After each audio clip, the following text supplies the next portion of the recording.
Reinkarnasi Kaisar Iblis Abadi. Bab 251. Oh tidak, tempat ini juga berbahaya, semuanya keluar. Gu Qingshan, Feng Zhenhai dan yang lainnya menyadari ada yang tidak beres pada saat pertama dan berteriak pada semua orang. Grandmaster Alam Zhenwu masih memiliki sejumlah prestise, dan semua orang di tempat kejadian segera bereaksi dan berlari keluar. Namun, itu agak lambat. Ledakan. Saat bayangan gelap Jingyuan menukik ke bawah, suara gemuruh yang mengerikan mengguncang langit. Badai yang merusak menyebar dari Jingyuan dan Xiao Chen sebagai pusatnya, menelan segalanya dan menghancurkan segalanya. Peng! Ratusan ribu prajurit, meski berada jauh, tak mampu melarikan diri dan hanyut oleh dahsyatnya kekuatan itu. Bahkan guru besar Zhenwu seperti Gu Qingshan dan Feng Zhenhai terguncang hingga kehilangan keseimbangan dan hampir terjatuh ke tanah. Seluruh pesta tes seni bela diri langsung hancur berkeping-keping akibat badai ini. Tempat yang begitu besar, hanya dalam sekejap. Banyak orang terkena dampak dan terluka, tetapi cedera fisiknya jauh lebih ringan daripada guncangan yang mereka rasakan di dalam hati. Jingyuan tidak akan begitu saja membunuh Xiao Chen, kan? Mereka baru saja tertiup oleh beberapa akibat di pinggiran dan keadaannya sudah seperti ini, jadi berapa banyak kekuatan yang harus ditanggung Xiao Chen, yang berdiri di tengah. Aku khawatir dia akan terluka parah jika tidak mati. Legenda setengah langka bisa dikatakan tak terkalahkan di dunia. Semua orang berdiri dan melihat, mencari di antara reruntuhan untuk melihat apa yang terjadi pada Jingyuan dan Xiao Chen. Tepat saat itu, Peng! Sosok itu tampak tertiup angin kencang, terlempar keluar dari reruntuhan, menghantam tembok halaman lain milik keluarga Feng, dan terkubur di bawahnya. Xiao Chen. Hua Wulei adalah orang pertama yang bergegas mendekat, penuh kecemasan. Hua Qingyao mengikutinya dari dekat. Hati Dai Qianwu tergerak, lalu dia bergegas bersama Xiao Ling. Kita tidak bisa membiarkan sesuatu terjadi pada Xiao Chen. Gu Qingshan dan Feng Zhenhai bergegas ke sana pada saat yang sama, takut terjadi sesuatu pada Xiao Chen. Sekalipun Xiao Chen tidak dapat mengalahkan Jingyuan, dia tetaplah seorang jenius langka di dunia seni bela diri dan tidak boleh dibiarkan gagal. Feng Yuhe berdiri di sana dan ragu-ragu sejenak. Alih-alih bergegas menuju halaman, ia malah berjalan menuju reruntuhan pesta tes seni bela diri. Demikian pula, Xiao Yingsui, yang pada dasarnya sudah pulih, juga melompat ringan dan melompat ke reruntuhan. Adegan ini membuat para prajurit di sekitarnya merasa sangat aneh. Apa yang sedang terjadi? Bagaimana Feng Yuhe bisa menjadi teman Xiao Yingsui? Apakah mereka semua ingin bergabung dengan Jingyuan setelah melihat betapa kuatnya dia? Namun sesaat kemudian, sesosok berpakaian kemeja putih perlahan keluar dari lubang reruntuhan yang besar, hampir mengejutkan banyak orang. Karena orang ini bukan Jingyuan, melainkan Xiao Chen. Setelah tabrakan yang mengerikan itu, ekspresi Xiao Chen tetap sedingin biasanya, seolah-olah dia tidak mengalami cedera apapun, bahkan pakaiannya tidak menunjukkan tanda-tanda kerusakan. Jika Xiao Chen masih berada di reruntuhan, lalu siapa orang yang baru saja terbang keluar dan merobohkan tembok halaman? Ah, bukan Xiao Chen. Saudari Hua, Dai Qianwu, Feng Zhenhai, Gu Qingshan dan yang lainnya akhirnya memindahkan puing-puing, hanya untuk menemukan bahwa orang yang terkubur di dalamnya bukanlah Xiao Chen sama sekali. Itu Jingyuan. Ini. Beberapa orang saling berpandangan dengan tak percaya. Apa yang baru saja terjadi? Bukankah Jingyuan telah melampaui batasnya dan menggunakan kekuatan puncak alam legendaris setengah langka untuk menghancurkan pesta tes seni bela diri dalam satu gerakan dan mencoba membunuh Xiao Chen? Kok Xiao Chen gak terluka tapi Jingyuan setengah mati? Karena kebaikan hatinya, Feng Zhenhai berjongkok dan memeriksa Jingyuan yang tak sadarkan diri. Tak lama kemudian, dia menarik napas dan berkata, dantianku hancur, laut Kiku rusak, dan seluruh kultivasiku hancur. Dia mencapai level legenda setengah langkah sebelum berusia 30 tahun. Orang bisa membayangkan betapa berbakatnya Jingyuan dan seberapa besar upaya yang telah dicurahkan Duan Qingchang padanya. Namun sekarang dia telah menjadi orang cacat, yang bahkan lebih kejam daripada membunuhnya. Hua Wulei melihat Jingyuan memang agak sedih, dan hatinya pun ikut terkejut. Namun, bagaimanapun juga, dia bukan Xiao Chen, jadi dia tidak menatapnya lagi, lalu berbalik dan berlari ke arah Xiao Chen. Xiao Chen, jadi kamu baik-baik saja. Hua Wulei menghela napas lega ketika melihat Xiao Chen aman dan sehat. Lain kali, perhatikan orang-orang dengan lebih cermat dan jangan berlarian tanpa tujuan. Kata Xiao Chen kepada Hua Wulei. Bagaimana aku bisa tahu kau sekuat itu? Bahkan Jingyuan, yang tinggal setengah langkah lagi untuk menjadi legenda, bukanlah tandinganmu. Tanya Hua Wulei dengan wajah agak merah. Dai Qianwu, Hua Qingyao dan yang lainnya juga datang ke Xiao Chen, tetapi mereka tidak tahu bagaimana cara mendekati Xiao Chen, dan sikap Xiao Chen terhadap mereka jelas tidak sebaik Hua Wulei. Itu juga salah mereka karena mereka buta sejak awal dan tidak menyadari betapa kuatnya Xiao Chen. Sekarang, mustahil bagi mereka untuk mendekatinya. Tidak mungkin, bagaimana mungkin kakak senior gagal? Aku tidak percaya. Meskipun terluka, wanita cantik itu berlari ke arah Jing Yuan dengan linglung. Melihat kakak laki-lakinya, yang ia kagumi bak dewa, berada dalam kondisi yang begitu menyedihkan, ia merasa putus asa. Mengapa? Mengapa? Kakak senior adalah legenda setengah langkah. Mengapa dia kalah dari Xiao Chen, dan kalah dengan sangat menyedihkan? Nak, kakak seniormu. Pokoknya, kau harus membawanya kembali menemui Dewa Perang. Kuharap Dewa Perang akan berduka untukmu. Feng Zhenhai dan Gu Qingshan menyerahkan Jing Yuan yang tak sadarkan diri kepada wanita cantik itu dan mendesah pada saat yang sama. Dewa Perang bukan saja tidak akan bisa menerima hasil seperti ini, mereka sendiri juga tidak ingin melihatnya. Seorang jenius yang hanya selangkah lagi dari ranah legendaris sangatlah langka, dan jarang sekali melihatnya di dunia seni bela diri dalam 100 tahun. Namun, kultivasinya hancur dan ia menjadi orang yang tidak berguna. Keduanya mendatangi Xiao Chen dan bertanya dengan ragu, "Xiao Chen, apakah tindakanmu ini sudah keterlaluan? Tidak membunuhnya berarti sudah memberikan muka pada Duan Qingchang," kata Xiao Chen dengan nada dingin. Bagaimanapun, dewa militer Duan Qingchang memimpin suatu era, membela Tiongkok, dan memberikan banyak kontribusi. Oleh karena itu, Xiao Chen memberi Duan Qingchang wajah ini dan hanya menghancurkan kultivasi Jing Yuan tetapi tidak membunuhnya. Sifat Jing Yuan berbeda dengan Shen Yixian. Shen Yixian juga menyimpan kebencian dalam hatinya terhadap Xiao Chen, tetapi dia hanya ingin menantang Xiao Chen berduel dan mengalahkannya secara adil, dan dia tidak akan melakukan apapun terhadap teman-teman dan kerabat Xiao Chen. Dengan cara ini, meskipun Xiao Chen sedikit kesal dengan Shen Yixian, dia tidak akan melakukan apapun padanya. Dia hanya akan membiarkannya menderita. Namun, Jing Yuan ikut campur dalam duel yang adil antara Shen Yixian dan Xiao Yingsui, menyebabkan Xiao Yingsui terluka. Tingkah lakunya bahkan lebih buruk daripada Shen Yixian, dan membangkitkan amarah Xiao Chen. Feng Zhenhai juga tahu kepribadian Xiao Chen yang arogan, dan mendesah, "Aku khawatir semuanya tidak akan berakhir seperti ini. Meskipun Dewa Perang telah pensiun selama bertahun-tahun, demi murid kesayangannya, aku khawatir." Mendengar ini, Xiao Chen berkata dengan dingin, "Jika Duan Qingchang benar-benar datang kepadaku untuk membalas dendam, maka aku hanya bisa mengatakan bahwa dia biasa-biasa saja dan tidak pantas mendapatkan rasa hormatku. Kau bahkan tidak takut pada Dewa Perang." Feng Zhenhai tercengang dan bertanya-tanya seberapa percaya diri pemuda ini. Feng Yuhe berkata saat ini, "Kakek, Tuan Muda Xiao memiliki rasa kepatutan dan akal sehatnya sendiri dalam melakukan sesuatu, jadi jangan ikut campur." Dia tidak bisa mengungkapkan identitas Xiao Chen sebagai Kaisar Naga di depan orang luar, jadi dia mengubah cara dia menyapa Xiao Chen. "Yah, memang ini era anak muda. Qingshan, kurasa sudah waktunya kita pensiun dari dunia ini." Feng Zhenhai mendesah. Faktanya, di antara 6 alam bela diri sejati, hanya dia dan Gu Qingshan yang masih aktif di dunia bela diri. Sekarang anak muda seperti Shen Yixian, Jing Yuan dan Xiao Chen yang telah melampaui mereka telah muncul satu demi satu, mereka juga merasa bahwa waktunya telah tiba. Bab 252. Pesta tes seni bela diri akhirnya berakhir. Orang-orang tiba-tiba tersadar dan menyadari bahwa pesta tes seni bela diri tahun ini sangat mengejutkan dan dramatis. Dalam waktu singkat, pandangan dunia mereka diperbarui beberapa kali. Awalnya, mereka mengira bahwa puncak acara pesta tes bela diri ini adalah kompetisi antara Xiao Wuhen dan Jiang Yuan, 2 dari 3 jenius teratas dalam daftar. Namun, Feng Yuhe yang kurang dikenal muncul sebagai pembawa acara pesta tes seni bela diri, mengalahkan Tang Feiyong dalam hitungan detik, dan mengalahkan Xiao Wuhen dan Jiang Yuan, serta membuat penonton tercengang. Setelah itu, Shen Yixian yang telah berubah muncul dan mengejutkan semua orang dengan kultivasi alam Zhenwu yang tak tertandingi, membuat Feng Yuhe bahkan mengakui kekalahan. Namun tidak lama kemudian, Xiao Yingsui, yang baru berusia 13 atau 14 tahun, muncul dan menekan Shen Yixian, yang berada di alam Zhenwu, dengan kekuatannya yang dahsyat. "Saya sangat gembira, tetapi saya masih ingat bahwa saya adalah orang Shen Yixian." Pada akhirnya, Xiao Chen bangkit membela Xiao Yingsui dan dengan tegas menantang ketiga keturunan Dewa Perang, melumpuhkan ketiganya dalam waktu singkat. Sekalipun Jing Yuan berhasil melepaskan diri dari belenggu dan menampilkan setengah langkah kultivasi legendaris, ia tetap tidak dapat lepas dari takdirnya. Dari Xiao Wuhen dan Jiang Yuan yang awal, hingga Jing Yuan dan Xiao Chen yang terakhir, rentang kekuatannya agak sangat besar. Setelah diberhentikan oleh Feng Zhenhai dan keluarga Feng, banyak prajurit meninggalkan pesta tes seni bela diri satu demi satu dengan perasaan yang berbeda-beda. Setelah itu, dunia seni bela diri menjadi gempar, dengan kontroversi yang tak ada habisnya dan segala macam berita menyebar ke setiap sudut dunia seni bela diri Tiongkok. Mereka yang tidak menghadiri pesta tes seni bela diri merasa seolah-olah sedang mendengarkan seorang pendongeng yang menceritakan kisah fantasi saat mereka mendengar berita tersebut.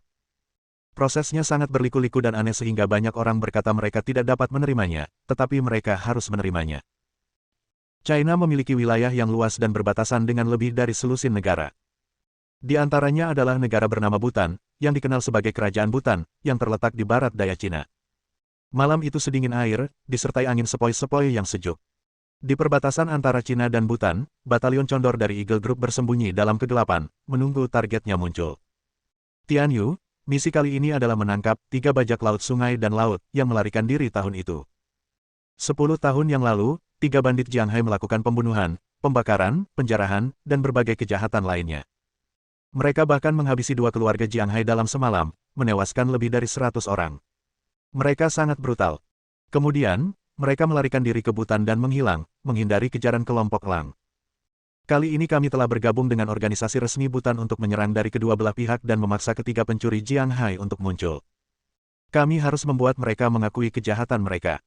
Sun Quan, instruktur batalion Elang Ilahi, menjelaskan misi tersebut kepada Feng Tianyu dengan suara rendah. Setelah Feng Tianyu bergabung dengan 12 istana jiwa naga, dia awalnya ingin meninggalkan perkemahan Elang Ilahi. Namun, Sun Quan telah mengajarinya selama bertahun-tahun, dan dia menghormati Sun Quan, jadi dia maju untuk membantu misi ini. Dulu aku masih muda, dan aku pernah mendengar tentang 3 bajak laut sungai dan laut, tapi aku belum pernah melihat mereka. Feng Tianyu bertanya dengan serius, seberapa besar kekuatan mereka saat ini. 3 pencuri sungai dan laut baru-baru ini muncul di Bhutan, berkelahi dengan para guru Bhutan, lalu melarikan diri. Menurut berita Bhutan, yang tertua berada di alam setengah langkah Zhenwu, sementara yang kedua dan ketiga kemungkinan berada di alam Zhenyuan. Mereka semua orang tangguh, dan agak licik, tapi dengan tenaga kerja yang kami kirimkan, ditambah kerja sama para pejabat Bhutan, seharusnya cukup untuk mengalahkan mereka. Sun Quan berada di setengah langkah alam Zhenwu, dan Feng Tianyu, yang telah dibimbing oleh Kaisar Naga, yakin bahwa ia dapat menguasai 2 alam Zhenyuan tanpa masalah. Bersama dengan orang-orang lainnya, ia penuh percaya diri. Memang benar di permukaan, tapi hati-hati. Ketiga orang ini berhasil lolos satu persatu. Mereka semua sangat licik dan tidak mudah dihadapi. Aku tahu. Setelah pertukaran singkat, keduanya terdiam lagi, menunggu target muncul. Setengah jam, 1 jam, 2 jam. Akhirnya, pada pukul 10 pagi, 3 sosok licik melintasi perbatasan Bhutan dan mencoba memasuki wilayah Cina. Target muncul, bergerak. Sun Quan memanfaatkan kesempatan itu dan mengeluarkan perintah kepada anggota perkemahan Elang Ilahi yang sedang menyergap. Wus wus wus. Dalam sekejap, lebih dari selusin tokoh elit muncul seperti meteor di langit malam, mengepung 3 orang licik dari arah yang berbeda. Ada apa? Ekspresi wajah Jiang Hai San sedikit berubah, dan dia menatap pasukan batalion Elang Ilahi yang tiba-tiba muncul dengan heran dan curiga. 3 pencuri Jiang Hai, kalian tidak akan bisa lolos hari ini, menyerah saja. Sun Quan dan Feng Tianyu muncul bersamaan, berjalan masuk ke dalam pengepungan, dan menatap ketiga orang itu dengan dingin. Sun Quan. Pemimpin itu sepertinya mengenal Sun Quan, dan secerca kemarahan terpancar di wajahnya, beraninya kau menyergapku. Pedang terbang Luming, kita ini rival lama. Aku merasa sangat malu membiarkanmu lolos, dan sekarang saatnya membalas dendam. Sun Quan berteriak dingin, hari ini, kalian bertiga tak boleh lolos. Menyerah atau dieksekusi di tempat. Semudah itukah menangkap kita?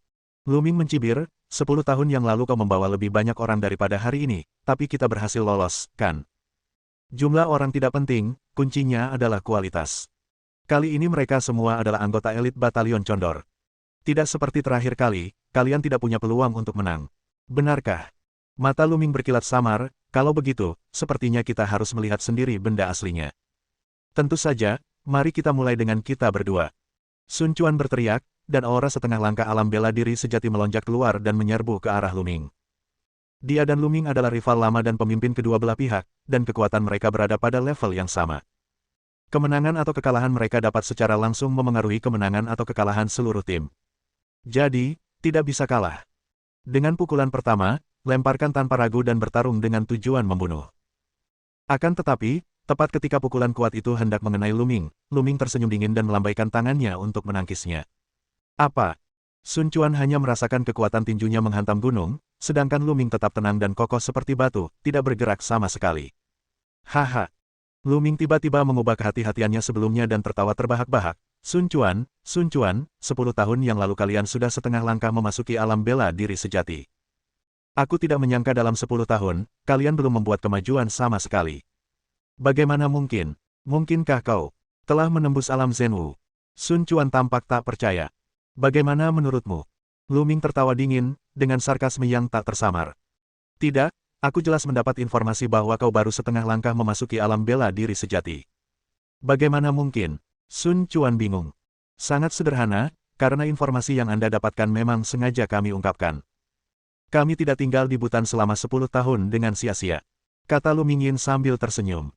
Saudara kedua dan ketiga di sebelah mereka juga memandang Sun Quan dan orang-orang dari perkemahan elang ilahi dengan bercanda. Oh tidak, kita telah ditipu, cepat mundur. Sun Quan membuat keputusan cepat dan mundur. Mendengar ini, semua orang di Divine Eagle Camp berbalik dan pergi tanpa ragu-ragu. Namun, tiba-tiba, 50 atau 60 bayangan hitam menyerbu dari segala arah dan mengepung semua orang di perkemahan elang ilahi. Sekarang kamu sudah di sini, kamu mau pergi. Semudah itu.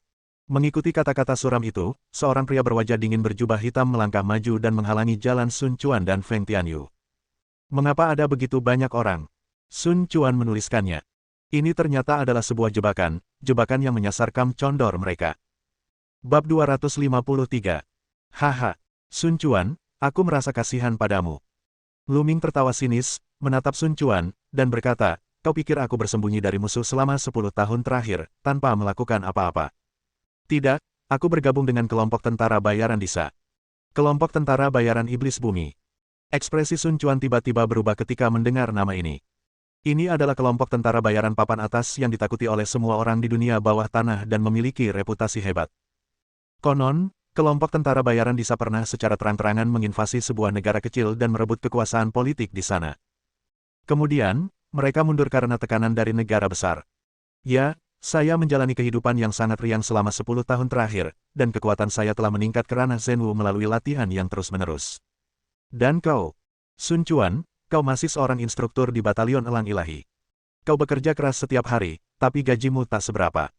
Kekuatanmu tak kunjung meningkat, dan kau tak punya kebebasan. Sungguh mengerikan. Lu Ming terus mengejek dan mengejek. Meskipun dia dan Sun Quan tidak lagi berada pada level yang sama, bagaimanapun juga mereka adalah rival lama, dan sungguh menyenangkan bisa mengalahkan salah satu dari mereka beberapa kali. Instruktur, apa yang harus kita lakukan sekarang? Beberapa anggota perkemahan elang ilahi bergerak mendekati Sun Quan, suara mereka bergetar. Batalion Condor memang merupakan departemen khusus di grup elang. Para personelnya semuanya muda, telah berpartisipasi dalam banyak latihan, dan telah pergi ke luar negeri untuk berkompetisi dengan pasukan khusus dari berbagai negara, serta meraih hasil yang baik. Latihan semacam itu hanyalah formalitas dan tidak membahayakan nyawa. Ini bukan pertarungan hidup mati yang sesungguhnya. Namun, kelompok tentara bayaran Disa yang kita hadapi sekarang berbeda. Ini adalah tim yang telah membunuh orang tanpa berkedip dan keluar dari lautan darah dan tulang. Aura pembunuh yang mengerikan pada mereka cukup untuk membuat orang bergidik. Bahkan sebelum pertempuran dimulai, orang-orang di perkemahan elang ilahi tidak dapat bertahan lagi dan harus mencari dukungan dari Sun Quan. Namun apa yang dapat dilakukan Sun Quan saat ini? Belum lagi kelompok tentara bayaran Disa, dia bahkan tidak bisa menghadapi Lu Ming yang telah menerobos ke alam Zenwu. Kenapa? Sun Quan menoleh ke arah Lu Ming dan bertanya, kenapa kau tiba-tiba mengincar grup condor kita? Apa hanya untuk membalas dendam atas kejadian 10 tahun lalu? 3 pencuri Jianghai telah menghilang selama 10 tahun. Mereka bisa saja terus bersembunyi, tetapi kali ini mereka tiba-tiba membocorkan berita dan memasang jebakan ini. Rasanya selalu agak tidak nyaman. Tentu saja bukan balas dendam. Lu Ming menggelengkan kepala dan mencibir, Sun Quan, kau terlalu melebih-lebihkan dirimu sendiri. Kalau saja tidak ada yang menawarkan hadiah 100 juta dolar AS untuk menghabisi Kam Condormu, aku tidak akan repot-repot mengganggumu dengan sengaja. 100 juta dolar AS untuk melenyapkan Kam Condor. Ekspresi Sun Quan berubah. Ya, tim Dewa Perang Tiongkok, Batalion Elang Ilahi, hanya bernilai 100 juta. Pelit sekali. Kata Lu Ming sinis, lalu tiba-tiba menambahkan, namun, selain Batalion Elang Ilahi kalian, kami juga menerima misi tentang seorang pria bernama Xiao Chen. Xiao Chen. Sun Quan mengerutkan kening. Ya, orang ini tidak sederhana. Bontinya saja mencapai 400 juta dolar AS, 4 kali lipat dari Kam Condormu. Cek-cek, aku sudah bertahun-tahun berkecimpung di dunia bawah tanah, dan belum pernah melihat orang dengan bonti lebih tinggi darinya. Ada hadiah yang lebih tinggi dari 400 juta dolar AS, tetapi identitas mereka yang ingin dibunuh semuanya mengerikan. Salah satunya bahkan kepala negara, jadi misinya sangat sulit. Namun, Lu Ming belum pernah mendengar nama Xiao Chen, dan ia tidak tahu dari mana asalnya. Konon, usianya baru 19 tahun. Lu Ming, sudah hampir waktunya bagimu untuk mengobrol. Pada saat ini, pria berwajah dingin berjubah hitam berkata dengan tidak sabar. Mendengar ini, wajah Lu Ming sedikit berubah dan dia berkata, Kapten Sius, saya sangat menyesal. Sius meliriknya, melangkah maju, melirik Sun Quan, Feng Tianyu, dan orang-orang di perkemahan elang ilahi, lalu berkata, aku mendapat kabar bahwa Xiao Chen juga dari perkemahan elang ilahi kalian. Adakah yang tahu keberadaannya saat ini? Dia bukan dari perkemahan elang ilahi, dan kalaupun dia dari perkemahan elang ilahi, kami tidak akan memberitahumu. Teriak Feng Tianyu dingin. Sius menatap Feng Tianyu dengan tatapan tidak senang, kau seorang tahanan, beraninya kau bicara seperti ini padaku. Kalian hanya mengandalkan jumlah. Kalau kita bertarung sendirian, kenapa aku harus takut padamu? Kata Feng Tianyu sambil memprovokasi musuh. Oh, tanya Sius dengan sedikit tertarik, aku selalu bersikap bijaksana. Karena kau bilang begitu, aku akan memberimu kesempatan. Jika kalian bisa berada dalam jarak 1 kaki dariku, aku akan melepaskan kalian semua. Apakah kamu serius? Hati Feng Tianyu tergerak. Status Xiu bahkan lebih tinggi dari Lu Ming, dan kekuatannya jelas tidak lebih lemah dari Lu Ming. Dia jelas bukan lawannya. Namun jika Anda ingin mendekat dalam jarak 1 kaki, bukan tidak mungkin untuk mencobanya. Dia belum melakukan teknik pedang langit agung yang diajarkan kepadanya oleh Kaisar Naga. Anak muda, kau pasti bisa menganggap serius kata-kata Kapten Xiu. Jika kau bisa berada 1 kaki dari Kapten Xiu, aku akan melepaskan kalian semua, kata Lu Ming dengan yakin. Bagus. Feng Tianyu mendengar ini dan tidak berpikir lagi. Ia menghunus pedang di tangannya. Dengan lompatan, sosoknya menghilang di langit malam. Hah! Lu Ming langsung mengeluarkan suara terkejut dan melihat sekeliling mencari Feng Tianyu. Tapi, saya tidak dapat menemukannya. Dia berada di alam Zhenwu, tetapi dia tidak dapat melihat melalui keterampilan penyembunyian seorang junior. Teknik pedang langit biru agung, meteor jatuh. Pada saat ini, saat suara dingin bergema dari langit malam yang tak berujung, lebih dari selusin cahaya pedang menyala pada saat yang sama, jatuh seperti meteor dari berbagai arah, menyerbu ke arah Sius. Pedang yang menyilaukan, pedang dengan konsepsi artistik yang sangat indah, pedang dengan niat membunuh, terkunci pada Siusi, membuatnya tidak bisa melarikan diri. Ilmu pedang yang indah. Sun Quan sangat gembira. Meskipun aku tidak yakin apakah aku bisa melukai Siusi, tapi ilmu pedang seperti ini seharusnya tidak menjadi masalah dalam jarak dekat. Selama Anda dapat berada dalam jarak 1 kaki dari Zeus, Anda menang. Namun, yang menyedihkan adalah ketika cahaya pedang itu jatuh sekitar 3 kaki dari Siusi, mereka secara bersamaan diblokir oleh kekuatan tak terlihat dan berhenti di udara. Selama proses berlangsung, Sius tidak melakukan gerakan apapun, bahkan tangannya pun tidak bergerak. Apa ini? Suasana hati Sun Quan langsung jatuh ke dasar. Ilmu pedangmu memang bagus, tapi terlalu mencolok dan berlebihan. Sius mengangkat matanya sedikit, dan gelombang udara tak terlihat meledak. Ledakan. Puluhan cahaya pedang hancur dalam sekejap, dan Feng Tianyu menampakkan wujud aslinya, wajahnya penuh kengerian. Engah. Di bawah serangan kekuatan tak kasat mata, Feng Tianyu tersambar petir, menyemburkan darah dari mulutnya dan terlempar keluar.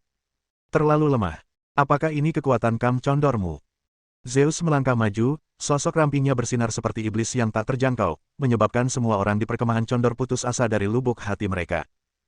Di antara mereka, kecuali Feng Tianyu, yang terkuat di Sun Quan, dia bahkan tidak bisa mendekati lawan dalam jarak 1 kaki, apalagi melukainya. Bagaimana dia bisa bertarung dengannya? Feng Tianyu tampak pucat, terbaring di tanah, tetapi menolak untuk menyerah. Ia menatap Siusi dan berkata dengan dingin, bahkan jika kau membunuhku hari ini, Kaisar Naga akan membalaskan dendamku. Kau jelas bukan lawan Kaisar Naga. Kaisar Naga. Mendengar ini, Siusi mengerutkan kening. Sekalipun dia tahu bahwa taktik Feng Tianyu bersifat menunda-nunda dan memprovokasi, terkadang dia malah termakan olehnya. Dia sangat membenci nama Kaisar Naga. Tidak ada alasan, hanya rasa jijik belaka. Bab 254. Xiao Chen tinggal di rumah Feng selama 2 hari, dan mengajaknya jalan-jalan saat dia tidak ada kegiatan di siang hari. Hari itu, dia dan Xiao Yingsui baru saja kembali ke keluarga Feng ketika mereka melihat Feng Yuhe dan Xiao Wuhen berdebat tentang sesuatu di halaman. Feng Yuhe memiliki ekspresi dingin dan tidak memiliki sikap baik terhadap Xiao Wuhen, tetapi Xiao Wuhen terus melawan dan menolak untuk mundur. Sampai Xiao Chen muncul, mereka berdua menatap Xiao Chen pada saat yang sama. Xiao Chen merasa dia muncul di waktu yang salah, tetapi dia tidak menghindarinya dan menatap mereka berdua. Xiao Wuhen, pergilah. Feng Yuhe akhirnya memerintahkannya pergi. Xiao Wuhen ingin mengatakan sesuatu, tetapi dia melirik Xiao Chen, mendesah sedih, dan pergi dengan sedikit kekecewaan. Setelah Xiao Wuhen pergi, Xiao Chen berkata kepada Feng Yuhe, aku harap aku tidak mengganggumu. Tentu saja tidak. Feng Yuhe menggelengkan kepalanya, maaf telah membuat Kaisar Naga tertawa. Sebenarnya, bergabung dengan 12 istana jiwa naga lebih bebas dari yang kau kira. Semua yang bisa kau lakukan sebelumnya, sekarang bisa kau lakukan. Kata Xiao Chen penuh arti. Feng Yuhe berhenti sejenak dan berkata dengan serius, Yuhe bersedia mengikuti Kaisar Naga selama sisa hidupnya dan tidak akan pernah menyesalinya. Xiao Chen menatap Feng Yuhe dan mendesah tak jelas. Saat menjadi Kaisar Abadi, ia tidak sendirian. Ada banyak orang kuat yang bersedia mengikutinya, termasuk para jenius abadi dan penguasa dunia. Bu Yunyan adalah salah satunya. Meskipun dia biasanya acuh tak acuh terhadap orang-orang ini, dia sebenarnya kadang-kadang memikirkan mereka. Tepat saat Xiao Chen hendak mengatakan sesuatu, dia tiba-tiba melihat bayangan hitam jatuh ke halaman keluarga Feng dengan kecepatan seperti hantu. Kaisar Naga, ini mendesak. Pria berbaju hitam itu berlutut dengan satu kaki, memegang surat di kedua tangannya, seolah meminta Xiao Chen untuk membacanya. Itu pengawal kepala suku. Feng Yuhe langsung terkejut saat melihat pria berpakaian hitam itu. Jika dia tidak bertemu Xiao Chen, identitas masa depan dia dan saudaranya akan sama dengan pria berbaju hitam, melindungi keselamatan pemimpin atau menyampaikan berbagai informasi penting. Xiao Chen merenung sejenak. Sepertinya ponselnya kehabisan baterai lagi, jadi orang itu mengirim pesan kepadanya dengan cara ini. Ia bahkan tidak membungkuk, melainkan hanya mengangkat tangannya dan melambaikannya ke udara. Surat yang dipegang pria berpakaian hitam itu lenyap begitu saja, lalu ia memegangnya kembali. Tindakan yang tampak biasa saja ini membuat Feng Yuhe dan pria berpakaian hitam semakin kagum pada Xiao Chen. Metodenya dan misterinya tidak akan pernah dipahami oleh orang lain. Pada saat ini, Xiao Chen telah membuka surat yang tersegel dan melihatnya sekilas. Lalu, ekspresinya sedikit gelap. Kaisar Naga, apa yang terjadi? Feng Yuhe merasakan firasat buruk di hatinya. Bukan hal yang biasa bagi seorang kepala untuk melaporkan berita yang mendesak seperti itu. Xiao Chen melirik Feng Yuhe dan berkata, sesuatu terjadi pada saudaramu. Apa? Wajah Feng Yuhe langsung berubah. Pesta tes seni bela diri baru saja berakhir dan seharusnya terus mendominasi berita utama untuk sementara waktu, tetapi sebuah insiden tak terduga langsung membayangi pesta tes seni bela diri tersebut. Acara besar. 3 pencuri Jianghai yang menghilang selama 10 tahun muncul kembali. Pasukan elit Batalion Elang Ilahi pergi untuk menangkap mereka, tetapi mereka disergap. Hanya instruktur Sun Quan yang lolos dengan luka parah. Marah. Para tentara bayaran Disa secara terbuka menantang komunitas seni bela diri, mengklaim bahwa seni bela diri tidak umum dan hanya pertunjukan gerakan-gerakan aneh. Berita-berita yang membuat marah rakyat Tiongkok telah mendominasi tajuk utama media-media besar dan mendominasi situs-situs web serta forum-forum besar.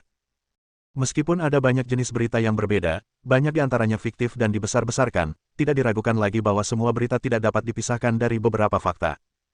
Pertama, 3 pencuri sungai dan laut muncul kembali dan terus melakukan kejahatan. Kedua, Batalion Condor disergap dan hampir musnah. Ketiga, kelompok tentara bayaran Disa datang dengan kekuatan besar dan secara terbuka menantang dunia seni bela diri.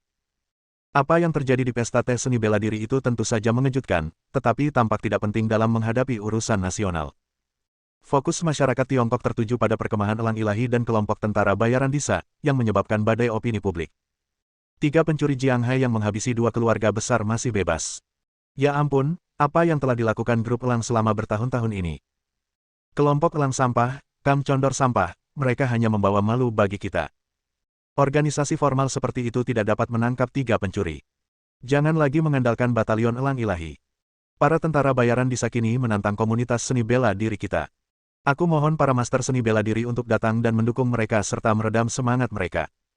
Seni bela diri kita luas dan mendalam, dengan sejarah yang panjang. Tidak bisakah kita menghadapi beberapa orang asing? Sialan. Kalau Dewa Perang yang lama masih hidup, beraninya para bajingan ini bersikap begitu arogan. Ya, aku sangat meminta Dewa Perang untuk keluar dan memberi pelajaran pada orang-orang ini. Aku sangat merindukan kekuatan Dewa Perang saat itu. Namanya saja sudah bisa membuat banyak organisasi bawah tanah ketakutan. Beda dengan sekarang, ketika seseorang menindas kita tepat di depan pintu rumah kita dan tak seorang pun berani melawan. Sun Quan yang terluka memohon dengan putus asa, hampir berlutut di depan seorang petugas. Ketua Tim Yang, tolong biarkan aku lewat. Akulah yang membawa saudara-saudara itu ke sini. Sebagai instruktur mereka, aku tak sanggup melihat mereka berjuang antara hidup dan mati. Di belakangnya, para anggota Batalion Condor yang tidak ikut dalam pengejaran malam itu pun ikut menawarkan diri. Ketua Tim Yang, tolong izinkan kami pergi dan menyelamatkan rekan-rekan kami. Petugas itu tampak serius dan dengan dingin menolak, tidak, dengan kekuatanmu saat ini, kau bahkan tidak bisa mengalahkan 3 bandit sungai dan laut, apalagi tentara bayaran Disa. Kau akan mati jika pergi. Apakah kita hanya akan duduk di sana dan menyaksikan mantan rekan kita dibunuh satu persatu? Sun Quan tak tahan lagi, ia pun menangis dan menyesal, akulah yang pantas mati, aku terlalu tidak kompeten, para siswa itu tidak bersalah. Aku tak bisa menyelamatkan mereka. Aku lebih baik mati bersama mereka. Tolong bantu aku, ketua tim. Mendengar ini, petugas itu menghela napas dan berkata, Instruktur Sun, apa gunanya Anda mengorbankan diri seperti ini? Tunggu sebentar lagi, seseorang akan segera datang untuk mendukung kita. Sun Quan tertegun saat mendengar ini dan bertanya, apakah para petinggi akan mengirim seseorang ke sana? Tentu saja, masalah ini telah sangat memengaruhi reputasi kami, dan para petinggi telah meminta orang tersebut untuk mengambil tindakan. Orang itu. Sun Quan dan semua orang di perkemahan elang ilahi saling berpandangan, tidak dapat bereaksi sejenak. Ketua tim Yang, apakah yang Anda maksud adalah dewa perang yang lama? Seseorang bertanya dengan hati-hati. Tidak. Pemimpin tim yang menggelengkan kepalanya. Mungkinkah Tuan Feng dan senior Gu Qingshan? Tidak. Pemimpin tim yang masih menggelengkan kepalanya. Semua orang bahkan semakin bingung. Selain dewa perang yang telah pensiun dan 6 master bela diri sejati yang hebat saat itu, mereka benar-benar tidak dapat memikirkan orang lain yang dapat menghadapi 3 pencuri Jianghai dan tentara bayaran Disa. Pada saat ini, ketua tim yang terkejut, senyum muncul di wajahnya dan dia berkata, bicara tentang iblis. Setelah dia selesai berbicara, Sun Quan dan yang lainnya melihat keluar bersama-sama. Di luar kamp, 2 sosok, seorang pria dan seorang wanita, terlihat samar-samar. Bab 255. Feng Yu dia. Sun Quan dan semua orang di perkemahan elang ilahi mengenali wanita berjubah ungu itu sekilas. Jika bukan mantan temanku Feng Yuhe, lalu siapa lagi? Saudara laki-laki Feng Yuhe, Feng Tianyu juga ditangkap oleh kelompok tentara bayaran Disa, jadi kemunculannya tidak mengejutkan. Adapun pemuda lainnya, apakah itu dia? Semua orang terkejut dan curiga. Pemuda ini adalah orang yang datang ke perkemahan elang ilahi lebih dari 2 bulan lalu dan mengatakan ia ingin menggantikan Sun Quan dan memimpin perkemahan elang ilahi. Pada saat itu, kebanyakan orang menentang dan mengucilkannya, hanya Feng Tianyu, Feng Yuhe dan beberapa orang lainnya yang menerimanya. Lalu dia membawa rombongan orang itu pergi. Setelah kelompok orang itu pergi, mereka tidak pernah kembali ke kamp Condor. Mereka meminta seseorang untuk bertanya kepada manajemen Puncak Eagle Group dan mengetahui bahwa kecuali 5 orang termasuk Feng Yu, He Feng dan Tian Yu, semua yang lainnya benar-benar dipecat dan dikirim kembali ke kampung halaman mereka dan tidak akan pernah dipekerjakan lagi. Hasil ini tentu saja mengejutkan dan membuat marah. Mereka tidak tahu latar belakang macam apa yang dimiliki pemuda ini hingga mampu menggunakan kekuatan sebesar itu. Lagi pula, Batalion Condor juga merupakan pasukan khusus, dan semuanya memiliki status militer. Dikeluarkan dari militer bukanlah hal yang bisa dianggap enteng. Dia memecat banyak orang sekaligus. Tuan Xiao. Ketika Xiao Chen dan Feng Yuhe mendekat, ketua tim yang bergegas maju dan memberi hormat. Sebelum Xiao Chen membuka mulutnya, Feng Yuhe tidak dapat menahan diri untuk bertanya kepada Sun Quan, Instruktur Sun, di mana saudaraku? Dia, kata Sun Quan dengan ekspresi bersalah di wajahnya, dia ditangkap oleh kelompok tentara bayaran Disa. Hanya membawanya pergi. Feng Yuhe merasa lega saat mendengarnya. Selama kematian belum dipastikan, berarti masih ada harapan untuk bertahan hidup. Wah, kekuatan tentara bayaran Disa sungguh di luar imajinasi. Mereka hanya butuh sekejap untuk menghabisi kita. Tapi mereka sengaja membiarkan kita hidup, bilang mau main-main. Lalu mereka membuatku pingsan dan mengirimku kembali. Kata-kata Sun Quan menunjukkan penyesalan yang mendalam, tetapi dia tidak berdaya. Menghadapi organisasi yang menakutkan dan kuat seperti Disa Mercenaries, Divine Eagle Camp mereka rapuh seperti bayi dan tidak memiliki kekuatan untuk melawan sama sekali. Apakah kau sengaja tidak membunuhnya dan menyimpannya untuk bersenang-senang? Kata Xiao Chen dengan nada sarkastis, rasanya tidak enak. Tuan Xiao, menurut Anda apa yang harus kita lakukan? Tanya ketua tim yang dengan hormat. Xiao Chen melirik Sun Quan dan yang lainnya dari Batalion Elang Ilahi, lalu berkata dengan tenang, kalian kelompok elang, mundurlah dari sini, dan serahkan sisanya padaku. Apa? Sun Quan mendengar ini dan berkata dengan ekspresi berubah, serahkan padamu. Ketika Xiao Chen datang ke perkemahan elang ilahi untuk memilih orang, Sun Quan tidak tahu identitas Xiao Chen. Ia hanya tahu bahwa Xiao Chen adalah orang yang ditunjuk oleh atasannya dan tidak boleh tersinggung. Awalnya dia mengira bahwa Xiao Chen benar-benar akan menggantikannya dan menjadi instruktur baru di Divine Eagle Camp, tetapi kemudian dia mengetahui bahwa itu tidak benar. Setelah Xiao Chen membawa pergi Feng Tianyu, Feng Yuhe dan sekelompok orang lainnya, dia tidak pernah datang ke perkemahan elang ilahi lagi, dan para petinggi tidak mengatakan bahwa dia akan diminta untuk mundur. Jadi dia hanya tahu bahwa identitas Xiao Chen bukanlah orang biasa, dan dia tidak tahu apa-apa lagi. Tuan Xiao, kelompok tentara bayaran Disa adalah salah satu pasukan bawah tanah paling mengerikan di dunia. Mereka pernah menaklukkan sebuah negara kecil dan membunuh orang-orang dengan brutal. Sun Quan mengingatkan dengan nada serius. Dia takut Xiao Chen, seorang pria muda dan tidak berpengalaman, akan meremehkan kekuatan lawan dan menjadi terlalu sombong. Namun, Xiao Chen hanya meliriknya dan berkata dengan tenang, "Terus kenapa?" 5 kata ini langsung membuat Sun Quan terdiam. Jadi bagaimana? Dia meremehkannya begitu saja, seolah-olah perbuatan kelompok tentara bayaran Disa yang ditakuti dunia tidak layak dipamerkan di matanya. Tuan Xiao, saya sarankan Anda berpikir 2 kali. Seorang pria bertubuh besar dari perkemahan elang ilahi berkata, "Saya tahu Anda luar biasa, arogan, dan memiliki latar belakang yang tak terduga. Apalagi dengan kelompok tentara bayaran Disa, ketiga pencuri Jianghai di luar sana juga tidak mudah dihadapi." Xiao Chen menatap lelaki besar itu dan masih mempunyai beberapa kesan tentangnya. "Terakhir kali di Kamp Condor, dialah yang memprovokasi saya, dan tentu saja saya memberinya pelajaran. Tak disangka, kali ini sikapnya jauh lebih tepat. 3 bajak laut Jianghai saja sudah membuatmu takut seperti ini. Pantas saja opini publik di luar sana menyebutmu sampah." Kata-kata Xiao Chen masih sarkastis seperti terakhir kali. Ketika semua orang di Divine Eagle Camp mendengar ini, mereka semua tampak marah, tetapi mereka tidak berani mengatakan apapun. "Tuan Xiao, pemimpin 3 pencuri Jianghai kini telah menembus ranah Zhenwu, dan 2 lainnya juga sangat licik dan berbahaya. Kita harus membuat rencana yang matang untuk menghadapi mereka dan jangan pernah bertindak gegabah," saran Sun Quan. Dia pernah berpikir untuk pergi sendiri untuk menyelamatkan orang sebelumnya, tetapi itu hanyalah tindakan impulsif. Sekarang Xiao Chen telah datang untuk mendukung kita, dan Xiao Chen tampaknya memiliki kekuatan nyata, tentu saja kita perlu membuat rencana jangka panjang. Saat kau menyusun rencana, kesempatan itu akan hilang. Kata Xiao Chen dengan tenang, lalu tiba-tiba menambahkan dengan tak jelas, menurut waktu, dia seharusnya sudah hampir sampai. Tepat ketika Sun Quan dan yang lainnya bingung, sebuah bayangan hitam tiba-tiba muncul entah dari mana dan mendarat di sebelah Xiao Chen. Ini adalah seorang gadis berusia sekitar 13 atau 14 tahun yang berpakaian hitam. Ia memiliki ekspresi dingin dan memancarkan aura yang menakutkan. Seolah-olah dia baru saja kembali dari medan perang membunuh orang, baunya darah. Sun Quan hanya melihatnya dan jantungnya tiba-tiba berdetak kencang. Perasaan yang diberikan gadis ini padanya bahkan lebih mengerikan daripada perasaan yang dialaminya dengan mercenari Disa. "Dia, siapa dia?" Sun Quan bertanya dengan suara gemetar. Xiao Chen mengabaikannya dan berbalik bertanya pada gadis itu, "Yingsui, bagaimana kabarnya?" Xiao Yingsui memegang 3 paket yang terbuat dari potongan pakaian. Melihat Xiao Chen bertanya, dia langsung melemparkan ketiga bungkusan itu ke tanah. Saat bungkusan itu dibuka, 3 kepala manusia berlumuran darah menggelinding keluar, sungguh pemandangan yang mengejutkan. Darahnya masih panas, dan ketiga orang itu jelas baru saja meninggal. Ketiga lelaki itu tampak jelas tercengang, seolah-olah mereka telah dipenggal kepalanya karena tidak percaya dan mati dengan mata terbuka. "Ah! Ini. Apakah ini 3 pencuri sungai dan laut?"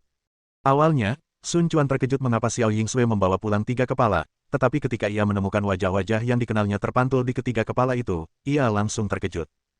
3 pencuri sungai dan laut. Ketiga kepala itu ternyata adalah para penjahat yang menyebabkan kekalahan kubu elang ilahi mereka, 3 pencuri Jianghai. Ketiga penjahat yang sombong dan tak taat hukum itu semuanya dipenggal, hanya kepala mereka yang menggelinding di kakinya. "Saat kami datang ke sini tadi, kami melihat 3 orang ini melompat-lompat di luar, tampak sangat arogan, jadi saya meminta Yingsui untuk memenggal kepala mereka," kata Xiao Chen dengan tenang, seolah-olah ia sedang menyampaikan sesuatu yang mudah dan biasa saja. "Maksudmu dia? Dia membunuh 3 pencuri Jianghai sendirian?" Sun Quan menatap Xiao Yingsui dengan ngeri, tubuh dan pikirannya gemetar. Seorang gadis kecil memenggal 3 pencuri sungai dan laut hanya dalam sekejap. Dilihat dari sudut manapun Anda mendengarkannya, kedengarannya seperti dongeng. Namun, faktanya ada di depan matanya dan dia tidak punya pilihan selain mempercayainya. Tidak heran. Pantas saja dia memancarkan aura yang begitu mengerikan tadi.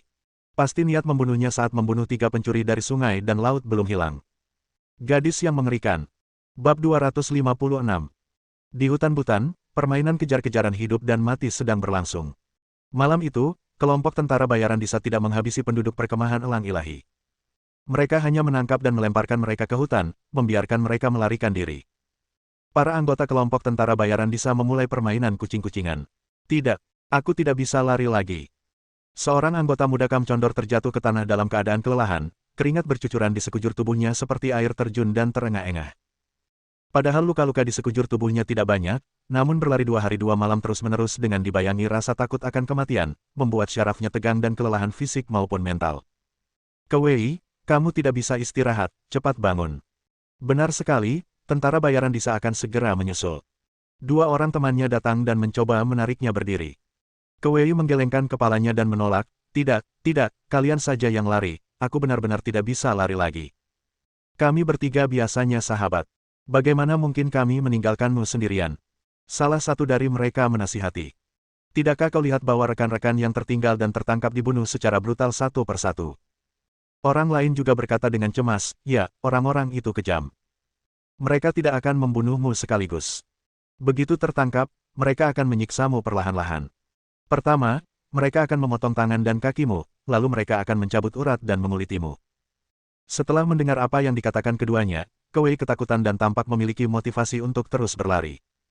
Tapi tidak ada gunanya kita terus berlari seperti ini. Cepat atau lambat kita akan tertangkap. Jangan khawatir, instruktur dan ketua tim pasti akan datang menyelamatkan kita. Untuk memberi motivasi kepada rekan-rekannya, keduanya hanya bisa menghibur mereka dengan cara ini. Bukankah ini hanya cara untuk menghibur diri mereka sendiri? Tepat ketika kedua pria itu akhirnya menarik Kewei dan bersiap untuk melanjutkan pelarian mereka bersama, mereka tiba-tiba mendengar suara tawa yang keras. Haha, 3 korban lagi tertangkap. 7 sosok dengan cepat menyerbu dari belakang, mengepung ketiga orang itu, dengan seringai kejam dan jenaka di wajah mereka. Ah, kalian. Kewei dan 2 orang lainnya tahu bahwa nasib buruk akan menimpa mereka. Mereka begitu ketakutan hingga wajah mereka pucat dan gemetar ketakutan. Cih, ini membosankan sekali. Apa tidak ada orang yang berani dikam condor?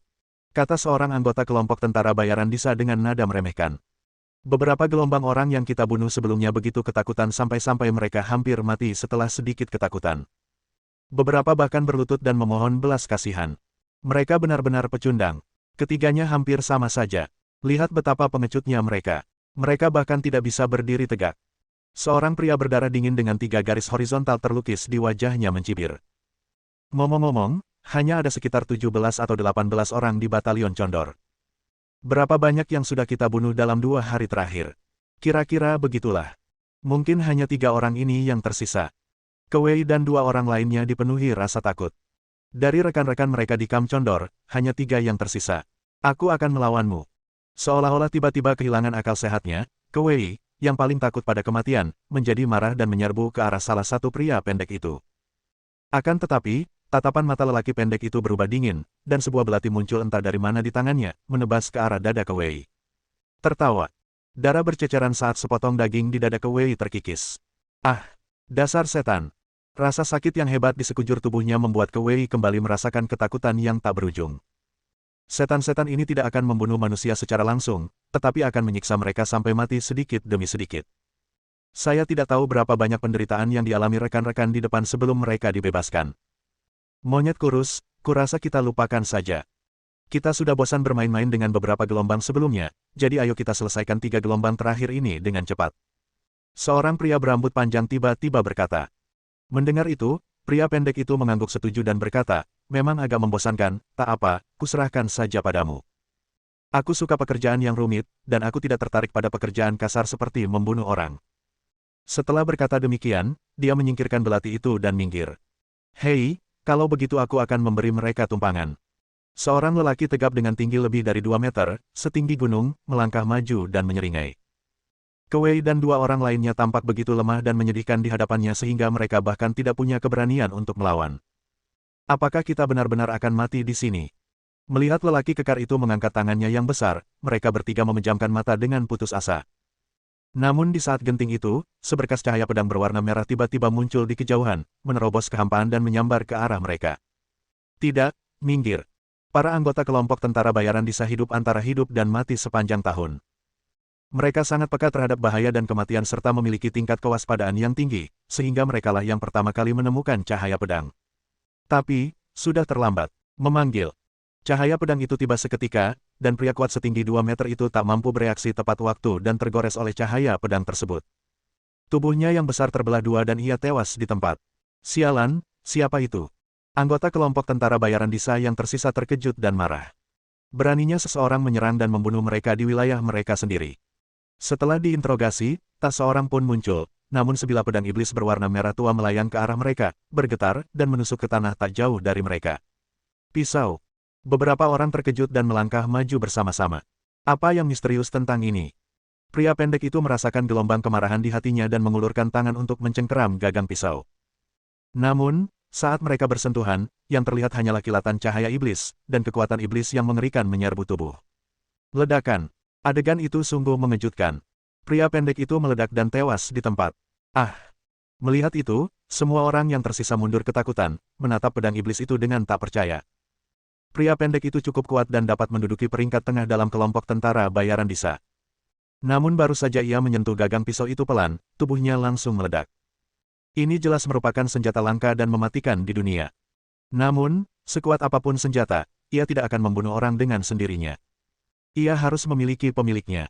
Jika sekadar pisau saja menakutkan, seberapa kuatkah pemiliknya? Mundur cepat, cari pemimpinnya. Pria berambut panjang itu menyadari ada yang tidak beres dan mulai berpikir untuk mundur, berteriak panik kepada rekan-rekannya. Tetapi sekarang pedang kematian telah terhunus, bagaimana kita bisa membiarkan targetnya lolos? Wow! Dalam sekejap, bayangan hitam melintas, menghunus pedang ajaib dalam 0,01 detik, mengayunkan pedang dalam 0,1 detik, dan menyelesaikan panen dalam 1 detik. Cici. 5 kepala terbang tinggi ke langit, sungguh mengejutkan mata. Pada saat yang sama, itu juga melambangkan bahwa pembantaian dimulai dari sini. Tentara bayaran Disa tidak memiliki tempat tinggal tetap. Mereka menjelajahi dunia, melaksanakan misi di mana-mana dan menetap di manapun mereka mau. Kami sekarang sedang menjalankan misi di Butan, dan tentu saja kami telah mendirikan kamp sementara di Butan. Kelompok tentara bayaran Disa memiliki hampir 1.000 orang dan 4 pemimpin. Dari luar hingga dalam kamp, terdapat 4 pos pemeriksaan yang disusun berdasarkan prioritas. Kapten keempat memiliki status terendah dan bertugas menjaga bagian luar, diikuti oleh kapten ketiga, kapten kedua, dan kapten utama. Pada saat ini, di bagian terdalam perkemahan, Panglima Besar Sius telah menyiapkan jamuan makan dan sedang menjamu seorang pemuda. Pemuda itu tak lain adalah Feng Tianyu yang ditangkap. Namun, Feng Tianyu tidak terlihat seperti seorang tahanan saat ini. Tidak ada tanda-tanda penyiksaan di tubuhnya. Sebaliknya, ia duduk santai sejajar dengan Siu, menyantap hidangan mewah di meja yang sama. Bab 257. Kamu benar-benar santai. Sius menatap Feng Tianyu dengan penuh minat. Ia merasa pemuda ini sangat menarik. Membunuh terlalu mudah baginya. Kelompok tentara bayaran Disa telah aktif di dunia bawah tanah selama bertahun-tahun, dan jumlah orang yang mereka bunuh bisa menumpuk menjadi gunung. Namun, dia jarang bertemu seseorang yang semenarik Feng Tianyu, jadi dia mengampuni nyawanya dan memperlakukannya dengan sangat baik dalam 2 hari terakhir. Lagi pula, kalau kau ingin membunuhku, itu hanya pikiranmu saja. Kenapa aku harus begitu khawatir? Feng Tianyu berkata santai sambil makan, tapi aku sarankan kau membunuhku sekarang, kalau tidak, kau tidak akan punya kesempatan. Oh, Hyujas bahkan lebih terkejut. Ini adalah pertama kalinya dalam hidupnya dia melihat seseorang membujuk musuh untuk membunuhnya dengan cepat, dan Feng Tianyu jelas tidak berniat mati. Aku penasaran, dari mana datangnya rasa percaya dirimu? Apakah itu Kaisar Naga yang kau sebutkan? Tentu saja. Feng Tianyu berkata dengan penuh keyakinan, Kaisar Naga tak terkalahkan. Hyujas tertawa penuh arti. Apa yang kamu tertawakan? Tanya Feng Tianyu. Menertawakanmu itu kekanak-kanakan. Kata Hyujas, lalu berhenti sejenak, tapi aku sangat mengaguminya. Apakah kamu mengagumi orang yang kekanak-kanakan? Feng Tianyu bertanya dengan rasa ingin tahu. Sius menggelengkan kepalanya dan berkata, tidak, aku hanya berpikir kamu mungkin mempertimbangkan untuk bergabung dengan timku. Sayangnya itu tidak mungkin. Aku milik Jiwa Naga sekarang. Feng Tianyu menolak mentah-mentah. Jiwa Naga itu organisasi yang didirikan oleh Kaisar Naga, kan? Sius berkata dengan tenang, namanya memang mengesankan, tapi bahkan Dewa Perang Duan Qincang pun dikalahkan oleh yang lain. Apa yang bisa dia lakukan? Aku tidak tahu seberapa jauh Kaisar Naga bisa melangkah di masa depan, tapi untuk saat ini, seharusnya tidak menjadi masalah baginya untuk menghancurkan kelompok tentara bayaran di Samu. Feng Tianyu melirik Sius dan berkata dengan tegas. Apa kau benar-benar percaya padanya? Sius tersenyum sedikit jijik. Sebenarnya, aku tidak yakin padanya, tapi aku tidak mengenalnya sama sekali. Kata Feng Tianyu dengan kecewa. Tidak tahu sama sekali. Sius tercengang. Benar sekali. Feng Tianyu mendesah, misteri Kaisar Naga, mungkin tak seorang pun di dunia ini yang benar-benar bisa memahaminya. Pemahamanku tentang Kaisar Naga terbatas pada teknik pedang langit agung yang diajarkannya kepadaku. Faktanya, pada awalnya Feng Tianyu sedikit berprasangka buruk terhadap Xiao Chen karena usianya. Tetapi baru setelah Xiao Chen membunuh 4 ksatria aliansi darah dan mengajarinya teknik pedang langit biru besar, dia, seperti saudara perempuannya Feng Yuhe, benar-benar yakin. Maksudmu teknik pedang yang kau gunakan untuk menyerangku hari itu? Siusi mencibir, jika teknik pedang ini diajarkan kepadamu oleh Kaisar Naga, maka aku hanya bisa mengatakan bahwa Kaisar Naga itu biasa-biasa saja. Aku tahu teknik pedang langit agung yang kugunakan takkan bisa melukaimu, bahkan mendekatimu. Tapi teknik pedang yang sama memiliki kekuatan yang berbeda di tangan orang yang berbeda. Menurutku, tidak ada bedanya, kata Sius tenang, seni bela diri Tiongkokmu sama sekali tidak efektif di hadapan kemampuanku. Feng Tianyu mengerutkan kening untuk pertama kalinya ketika mendengar ini dan bertanya, apa sebenarnya kemampuanmu? Ingatkan kau betapa tak berdayanya dirimu di hadapanku hari itu. Sius menatap Feng Tianyu sambil tersenyum dan berkata, sepertinya kau tidak sesantai kelihatannya, karena kau memang sangat menginginkan kemampuanku. Kau takut Kaisar Naga yang kau kagumi masih belum mampu menandingi kemampuanku. Feng Tianyu mendengus dingin, kau jelas bukan tandingan Kaisar Naga. Kau cuma bisa bicara keras. Kata Siusi dengan nada meremehkan, kenapa kau tidak menunggu dan melihat saja? Aku menahanmu di sini karena aku ingin kau menyaksikan dengan mata kepalamu sendiri bagaimana aku menghancurkan Kaisar Naga yang kau sebutkan, dan membuatmu benar-benar putus asa. Tepat saat dia selesai berbicara, terdengar suara langkah kaki tergesa-gesa dan seorang anggota disa bergegas masuk. Kapten, seseorang menerobos masuk ke wilayah kita, membunuh Zhou Changmao dan 7 saudara lainnya, lalu menyelamatkan orang-orang dari Kam Condor. Mendengar ini, Sius sedikit mengernyit dan bertanya dengan dingin, siapa yang melakukannya? Seorang gadis kecil berpakaian hitam, berusia sekitar 13 atau 14 tahun, dengan pisau merah sebagai senjatanya. Cuma satu orang. Dan seorang gadis kecil. Apa pekerjaan orang-orang berambut panjang itu? Hughes sangat marah dan hendak memerintahkan seseorang untuk memburunya ketika dia melihat orang lain bergegas masuk, berkeringat deras dan berkata, Kapten, seseorang menyerang kamp kita dan telah membunuh banyak saudara kita. Menyerang kamp. Mendengar ini, Siusi langsung murka. Siapa yang berani melakukan ini? Perkemahan kelompok tentara bayaran Disa merupakan rumah bagi hampir 1.000 orang, termasuk para master yang tak terhitung jumlahnya, termasuk prajurit, paranormal, ninja, dan lain sebagainya. Kecuali jika itu adalah pasukan bersenjata lengkap dengan peluncur roket, tank, dan kendaraan lapis baja, siapa yang berani menyerang di sini? Ya, dia gadis kecil, dia sangat kuat. Pria itu begitu ketakutan hingga tidak bisa berbicara dengan jelas. Gadis kecil lagi, tanya Hughes dengan ekspresi muram. Apakah senjatanya pisau merah? Ya, itu dia.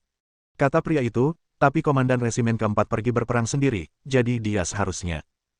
Yah, jarang sekali kakak keempat bisa berbuat serius. Sius sepertinya berpikir dengan bantuan kakak keempat, masalah ini pasti akan cepat selesai, dan berkata dengan suara berat, katakan pada kakak keempat untuk menangkap gadis kecil itu hidup-hidup dan mengirimkannya kepadaku. Ya, kata pria itu, dan bersiap untuk pergi. Namun pada saat itu, datanglah seorang lagi dengan wajah panik. Dibandingkan dengan 2 orang sebelumnya, ada sedikit ketakutan dalam ekspresinya. Kapten, sesuatu yang mengerikan telah terjadi. Kapten keempat telah dibunuh oleh penyihir itu. Penyihir itu tak terhentikan dan datang jauh-jauh ke sini. Apa katamu? Mendengar kabar buruk itu, Sius membanting meja di depannya dan berteriak, banyak orang tidak bisa menghentikan satu orang. Kapten, penyihir itu terlalu kuat. Tak seorang pun bisa mendekatinya. Dia memenggal kepala keempat kapten hanya dengan satu pukulan. Pisau. Bahkan Sius tak kuasa menahan diri untuk menyempitkan pupil matanya. Dia sangat jelas tentang kekuatan saudara keempat, yang jauh lebih kuat dari Luming, salah satu dari 3 pencuri sungai dan laut. Bagaimana orang biasa bisa memenggal kepalanya dengan satu pukulan? Di mana saudara kedua dan ketiga? Tanya Sius. Kapten kedua dan ketiga mencoba menghentikan gadis iblis itu, tapi aku takut. Bajingan. Hughes sangat marah dan akhirnya tidak bisa duduk diam lebih lama lagi. Dia takut jika dia tinggal lebih lama lagi, semua saudaranya di kelompok tentara bayaran Disa akan mati. Saya pribadi akan bertindak. Siapapun yang berani membunuh saudara-saudara saya akan membuatnya berharap mati. Hughes melepas jubahnya dan bersiap bergegas keluar dari tenda. Namun tiba-tiba 2 sosok, laki-laki dan perempuan, berdiri di pintu masuk tenda, menghalangi jalannya. Anda. Sius menatap mereka berdua, merasa sangat terkejut dan bingung. Karena kedua orang ini jelas-jelas orang Tiongkok. Ada orang Tionghoa di kelompok tentara bayaran Disa, tetapi yang pasti bukan mereka berdua. Siapa kamu dan bagaimana kamu bisa sampai di sini? Tanya Sius dengan nada dingin. Xiao Chen melirik Feng Tianyu dengan santai, lalu menjawab Siu dengan tenang, ku dengar kelompok tentara bayaran Disamu menerima hadiah untuk menangkapku, jadi aku datang ke rumahmu. Bab 258. Apakah kamu Xiao Chen? Ekspresi Zeus berubah sedikit, dan dia merasa sedikit waspada. Meski usianya agak terlalu muda, orang yang bisa menerima hadiah 400 juta dolar AS bukanlah orang biasa. Dia adalah Xiao Chen yang kau cari, dan dia juga Kaisar Naga. Feng Tianyu berdiri dan berkata. Zeus sedikit tertegun, lalu tiba-tiba berkata, jadi begitu. Dia telah mengobrol dengan Feng Tianyu tentang Kaisar Naga selama 2 hari, dan awalnya berencana untuk menangkap Xiao Chen lalu bertemu Kaisar Naga. Ternyata mereka berdua adalah orang yang sama. Sempurna sekali. Menghemat banyak tenagaku. Zeus memusatkan seluruh perhatiannya pada Xiao Chen. Melihat ini, Feng Yuhe yang berdiri di dekatnya, melesat dan bergegas ke Feng Tianyu, melewati beberapa orang dari kelompok tentara bayaran Disa. Feng Tianyu, kukira kau menderita di sini, tapi aku tak menyangka kau akan hidup sesantai ini. Feng Yuhe benar-benar tak bisa berkata-kata. Kekhawatirannya selama ini sia-sia. Tidak mungkin. Kalau mereka mau memperlakukanku dengan baik, aku tidak bisa menolak, kan? Feng Tianyu mengangkat bahu. Kau menyerah, kata Feng Yuhe dengan marah. Bagaimana mungkin? Feng Tianyu menggelengkan kepalanya. Itu. Feng Yuhe mengedipkan mata pada Feng Tianyu, lalu menatap Zeus. Zeus sedang berhadapan dengan Xiao Chen, dengan punggungnya menghadap mereka saat ini, yang tidak diragukan lagi merupakan kesempatan yang sempurna. Feng Tianyu mengerti dan mengangguk dengan tenang. Kemudian, keduanya pun saling memahami pikiran masing-masing, bekerja sama dengan baik, dan kembali melakukan gerakan bersama. Pedang hujan surgawi. Kedua pria itu tidak memiliki pedang di tangan mereka dan hanya bisa menggunakan jari mereka sebagai pedang. Namun, Feng Yuhe telah menguasai seni Phoenix ilahi, dan keterampilan Feng Tianyu jauh lebih baik daripada sebelumnya. Gerakan gabungannya beberapa kali lebih kuat dari sebelumnya. Seketika, sebuah lightsaber besar mengembun dan melesat menuju punggung Zeus. Kapten, hati-hati. Melihat hal itu, para anggota kelompok tentara bayaran Disa mencoba melawan untuk Siusi. Namun, tidak ada yang dapat menghentikannya. Bang bang bang. Pedang raksasa itu menyapu, dan beberapa orang meledak dan mati, berubah menjadi kabut berdarah. Bagus. Feng Yuhe sangat senang. Tampaknya Zeus belum bereaksi saat ini, masih membelakangi pedang, dengan banyak kekurangan. Namun sesaat kemudian, ekspresinya menjadi sedikit kaku. Saat pedang raksasa perkasa itu berada sekitar 3 kaki dari Zeus, tiba-tiba pedang itu dihalangi oleh kekuatan tak terlihat dan berhenti mendadak. Konyol. Hyujas bahkan tidak perlu berbalik dan mendengus menghina. Ledakan. Pedang raksasa itu hancur oleh kekuatan dahsyat yang tak terlihat, berubah menjadi tetesan air hujan ringan, dan lenyap menjadi ketiadaan. Bagaimana mungkin? Feng Yuhe sangat terkejut. Lagi pula, Zeus adalah pemimpin kelompok tentara bayaran Disa, jadi dia tidak menyangka akan membunuhnya dengan serangan diam-diam. Tetapi meskipun kita tidak dapat membunuh Zeus, itu sudah cukup asalkan kita dapat menimbulkan kerusakan padanya. Namun saya tidak pernah menduganya. Menghadapi serangan diam-diam gabungan dari dia dan Feng Tianyu, Zeus berdiri diam dan dengan mudah menjinakkan serangan itu tanpa mengangkat tangannya. Belum lagi menyakitinya, kita bahkan tidak bisa melihat kemampuan apa yang digunakannya. Benar lagi. Feng Tianyu dan Zeus pernah bertarung sebelumnya, jadi dia tidak terkejut dengan hasil ini. Kau memang cukup mampu untuk bisa masuk ke sini, tapi kau juga sangat bodoh. Menghadapi Xiao Chen, Feng Tianyu, dan Feng Yuhe, Zeus tampak tenang dan tak kenal takut, seolah-olah dia sama sekali tidak menganggap serius ketiga orang itu. Aku mendirikan kelompok tentara bayaran Disa dengan kekuatanku sendiri. Kekuatanku sendiri lebih besar daripada seluruh tim. Jadi, bahkan jika kau membunuh kami semua, kau takkan pernah bisa mengalahkanku. Mendengar ini, Feng Tianyu dan Feng Yuhe segera bergerak mendekati Xiao Chen dan berkata dengan sungguh-sungguh, Kaisar Naga, kemampuannya sangat aneh, tidak seperti kemampuan biasa.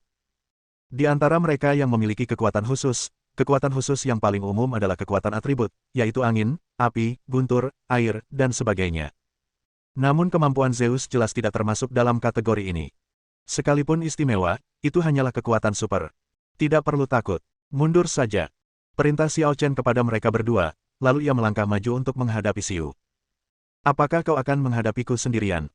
Tanya Zeus acuh tak acuh. Tentara melawan tentara, jenderal melawan jenderal.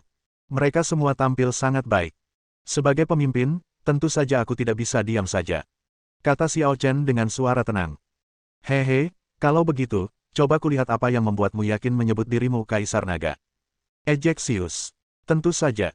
Kata Xiao Chen, lalu berhenti sejenak sebelum berkata, karena Chang Ying dikalahkan olehmu, apakah itu berarti kau juga telah menguasai teknik pedang langit agung yang kuajarkan padanya? Mendengar ini, Feng Tianyu berkata dengan malu, aku menggunakan teknik pedang langit agung, tapi aku masih tidak bisa mendekatinya. Haha, teknik pedang itu memang keren, tapi kelihatannya bagus, tapi tidak praktis. Sama sekali tidak berbahaya bagiku. Kata Sius dengan nada sarkasme. Ya. Mendengar ini, Xiao Chen melepaskan energi kekaisarannya dan mengarahkan jarinya ke pedang. Seketika, niat pedang yang tak tertandingi berkumpul di sekitar Xiao Chen seperti api yang menyala-nyala. Teknik pedang langit biru agung, meteor jatuh. Dengan suara berat, Xiao Chen mengangkat tangannya dan menunjuk ke langit. Niat pedang yang tak tertandingi merobek tenda dan melesat ke langit. Tiba-tiba, di angkasa raya yang melampaui langit, bintang-bintang di angkasa seakan-akan dipanggil, dan cahaya bintang-bintang tersebut mengembun menjadi pedang dewa yang tiada taraf, melintasi ruang dan waktu, jatuh bagai meteor. Panggilan.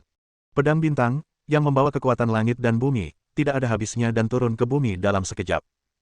Ekspresi tenang Sius berangsur-angsur berubah, dan dia menatap ngeri pada pedang tak tertandingi yang jatuh. Mengapa pedang ini benar-benar berbeda dari yang digunakan Feng Tianyu? Itulah pikiran terakhirnya. Ledakan.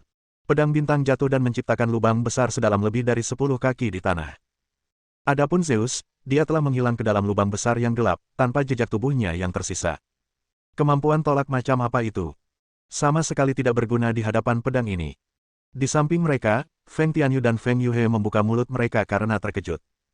Meskipun mereka tidak menyangka Kaisar Naga akan kalah, hasil ini terlalu sensasional. Langsung memanggil pedang bintang dan membunuh Zeus dengan satu pedang. Apakah ini teknik pedang langit agung yang sebenarnya? Feng Tianyu tidak yakin dalam hatinya. Saat berbicara dengan Sius, dia juga menekankan bahwa teknik pedang yang sama akan memiliki kekuatan yang berbeda ketika dilakukan oleh orang yang berbeda. Namun, saat Xiao Chen menggunakan pedang ini, dia masih terkejut. Ini sama sekali bukan masalah perbedaan kekuatan, tetapi kesenjangan antara manusia dan makhluk abadi. Pada saat ini, Xiao Chen sudah berbalik dan menatap Feng Tianyu, lalu berkata, teknik pedang langit biru agung adalah jurus yang memiliki kekuatan ilahi. Jurus ini mengintegrasikan niat pedang seseorang ke dalam bintang-bintang di langit dan mengoperasikan pedang bintang-bintang. Pemahamanmu tentang jurus ini bahkan belum mencapai tingkat pemula. Terima kasih, Kaisar Naga, atas ajaranmu. Feng Tianyu membungkuk, merasa bersyukur dan hormat dalam hatinya.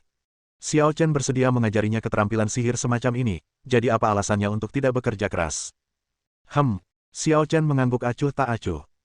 Faktanya, teknik pedang langit agung yang diperagakan kali ini masih belum sempurna, bahkan masih jauh dari mencapai kekuatan pamungkasnya. Lagi pula, keterbatasan di bumi sangat besar, dan ruang geraknya pun terbatas. Sekalipun kita bisa meminjam kekuatan bintang, kekuatannya tetaplah sangat lemah. Tentu saja, bumi itu luas dan musuh yang ada di sana tidak akan terlalu kuat. Langkah ini cukup mengejutkan siapapun. Bab 259. Di Kamdisa Mercenary Group, perkelahian masih terjadi. Seorang gadis berpakaian hitam yang memancarkan niat membunuh yang dingin, memegang pedang sihir merah, menghadapi ratusan tentara bayaran sendirian, tetapi dia tidak takut dan membunuh mereka sampai mati. Dia bagaikan penyihir dari neraka. Setiap kali dia mengayunkan pisaunya, darah akan tertumpah dan nyawa akan terenggut. Setelah beberapa konflik, kelompok tentara bayaran Disa menderita korban yang tak terhitung jumlahnya. Tanah dipenuhi anggota tubuh yang patah dan mayat-mayat yang perlahan membeku. Darah mengalir deras, sungguh tragis. Kapten kedua, kita tidak bisa menghentikan mereka. Korban kita terlalu banyak. Seorang tentara bayaran dengan lengan patah berteriak kepada kapten kedua dengan ngeri. Mundur, cepat mundur. Teriak kapten kedua dengan panik, dan tampaknya tak mampu menahan tekanan itu dan mulai pingsan. Untuk sesaat, beberapa ratus orang yang tersisa dari kelompok tentara bayaran Disa semuanya mundur. Gadis yang memegang pedang ajaib tetap diam, melangkah melewati mayat-mayat, dan terus mendekat. Setiap kali dia melangkah maju, anggota kelompok tentara bayaran Disa mengambil langkah mundur. Gambarnya jadi agak aneh. Kapten kedua, ketiga, dan keempat semuanya tewas di tangan penyihir, dan lebih dari separuh saudaranya telah terbunuh. Ini adalah pukulan terberat yang dialami kelompok tentara bayaran Disa sejak didirikan. Musuh macam apa yang telah kita provokasi? Mengapa ini terjadi? Di mana Panglima Besar? Kenapa dia belum muncul? Ya, cepat cari Kapten Sius. Selama Kapten Sius ada di sini, dia pasti bisa menghadapi penyihir ini. Jika masih ada secercah harapan di hati para tentara bayaran Disa saat ini, itu adalah Panglima Besar mereka Sius. Selama Kapten Sius belum dikalahkan, kelompok tentara bayaran Disa tidak akan dianggap gagal. Memikirkan hal ini, semua orang berhenti ragu-ragu dan terus mundur, ingin mundur ke kamp Kapten Sius untuk mencari dukungan. Tetapi mereka tidak tahu bahwa kamp Hughes telah direbut terlebih dahulu. Tiba-tiba, dua sosok menyerang dari belakang. Pedang hujan surgawi. Feng Tianyu dan Feng Yue bergabung dan melancarkan serangan yang cukup untuk memusnahkan ribuan musuh. Kepulan-kepulan. Di bawah cahaya pedang yang tak tertandingi, kepala-kepala yang tak terhitung jumlahnya berterbangan secara spiral, dan bahkan kapten kedua pun lengah dan terbunuh oleh satu pedang. Awalnya, kapten kedua memiliki kekuatan alam Zenwu, dan bahkan Feng Tianyu dan Feng Yue tidak dapat mengalahkannya bersama-sama. Namun, kapten kedua telah bertarung dengan Xiao Yingsui dalam waktu yang lama dan telah menghabiskan tenaganya. Selain itu, situasinya mendesak dan ia kehilangan ketenangan. Oleh karena itu, ketika Feng Yue dan dua orang lainnya menyerang bersama, ia tewas sebelum sempat bereaksi. Dapat dikatakan bahwa ia adalah kematian yang paling menyedihkan di antara semua pendekar alam Zenwu yang kuat. Ah! Kapten kedua juga mati. Melihat hal itu, anggota kelompok tentara bayaran desa lainnya menjadi semakin panik dan kacau. Semuanya, dengarkan, panglima besar kalian, Xiu, telah terbunuh. Jika kalian menyerah sekarang, kalian masih punya kesempatan untuk bertahan hidup. Teriak Feng Yue dengan suara yang bercampur energi batin. Apa? Kapten Xius juga mati. Bagaimana caranya? Kelompok tentara bayaran desa sudah tamat. Keempat pemimpinnya telah tewas, lebih dari separuh anggota kelompok tentara bayaran desa juga terbunuh atau terluka, dan sisanya tidak memiliki pemimpin. Jadi, bagaimana mungkin mereka berpikir untuk melawan? Setelah seseorang mengambil alih pimpinan, semua orang segera berjongkok di tanah sambil meletakkan kepala di tangan, yang menandakan menyerah. Setelah menerima berita tersebut, Yang Tianwei dan Sun Quan segera memimpin orang-orang dari Kam Condor melintasi perbatasan Butan dan tiba di kamp kelompok tentara bayaran desa. Ketika mereka melihat kejadian tragis itu, mereka semua terkesiap. Xiao Chen, Xiao Yingsui dan Feng Yue benar-benar mengalahkan kelompok tentara bayaran desa yang terkenal di dunia bawah tanah. Yang lebih mengerikan lagi, kecuali Xiao Yingsui yang menghabiskan sebagian tenaganya, 3 orang lainnya hampir tidak terluka. Luar biasa. Saya yakin, Tuan Xiao. Saya sungguh mengagumi Anda. Puji Yang Tianwei berulang kali. Pada saat ini, dia akhirnya menyadari betapa cerdik dan mendalamnya visi sang pemimpin. Kemampuan Xiao Chen tidak jauh lebih rendah daripada Duan Qingchang saat itu, dan tidak akan sulit baginya untuk melampaui Duan Qingchang pada waktunya. Lagi pula, tahun ini usianya bahkan belum genap 20 tahun. Apakah kau sama dengan Zhang Chaiwei dan Wu Ze? Kalian semua mendapatkan posisi kalian dengan menyanjung orang lain. Xiao Chen melirik Yang Tianwei, terdiam. Ngomong-ngomong soal itu, Yang Tianwei adalah pemimpin tim elang ketiga yang ditemuinya, dan level ketiganya seharusnya serupa. Tak heran jika sang pemimpin memintanya untuk mendirikan 12 istana jiwa naga. Organisasi seperti grup elang mungkin tampak glamor di permukaan, tetapi sebenarnya korup. Yang terpenting, fondasi Eagle Group terlalu lemah. Boleh saja mengelola pejuang dalam negeri atas nama negara, tetapi jika mereka menghadapi musuh yang kuat dari luar negeri, mereka akan musnah. Para tentara bayaran desa terkenal, namun pada kenyataannya mereka tidak ada apa-apanya di dunia bawah tanah yang gelap dan digunakan sebagai senjata. Kelompok elang tidak berdaya melawan tentara bayaran desa, apalagi menghadapi musuh yang lebih kuat. Menghadapi kritik pedas Xiao Chen, Yang Tianwei tersenyum canggung, lalu berjalan ke samping dengan marah. Kalau ada orang lain yang berani bicara seperti itu kepadanya, dia pasti marah. Tetapi meskipun dia punya 10.000 nyali, dia tidak akan berani menyinggung Xiao Chen. Celepuk. Sun Quan tiba-tiba berlutut di depan Xiao Chen. Melihat ini, Xiao Chen bertanya dengan tenang, "Instruktur Sun, apa yang Anda lakukan?" "Tuan Xiao, terimalah aku ingin mengikutimu." Sun Quan tampak saleh dan nadanya memohon. Dia tidak tahu tentang jiwa naga, tetapi dia yakin bahwa Xiao Chen sedang membangun kekuatan tertentu, jika tidak, dia tidak akan membawa Feng Yue, Feng Tianyu dan yang lainnya pergi. Setelah pertempuran dengan Disa Mercenari, dia benar-benar mengerti betapa kuatnya Xiao Chen. "Mungkin ini kesempatan bagiku.